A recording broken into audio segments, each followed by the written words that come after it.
Cultivons les talents de demain avec la Ligue de BKT.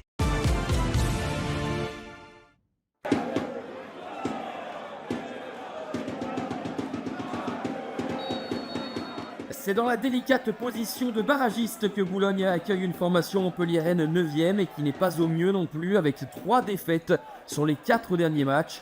Vainqueur à la Mosson à l'aller, les nordistes espèrent récidiver à domicile pour éventuellement sortir de la zone rouge. Mais cette rencontre démarre plus que timidement. Il faut attendre la 27e minute pour voir un embryon d'occasion avec le centre de Chateau et la reprise de Mendy. C'est ici le seul tir cadré de cette première période. Au retour des vestiaires, Boulogne va essayer d'exister avec un corner, récupération des Montpelliérains qui essaye de contre-attaquer, récupération en tête de surface de réparation et frappe instantanée de Siad Gourville. Ça passe au-dessus de la cage de Victor Zodic qui s'est malgré tout envolé.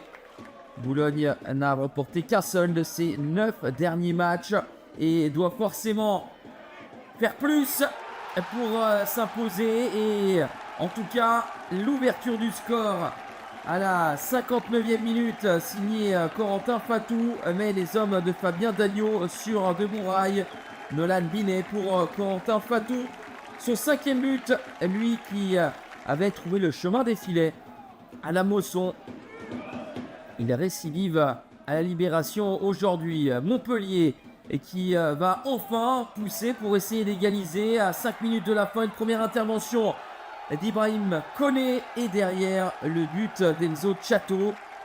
Position illicite du latéral camerounais. Monsieur Leleu invalide cette égalisation.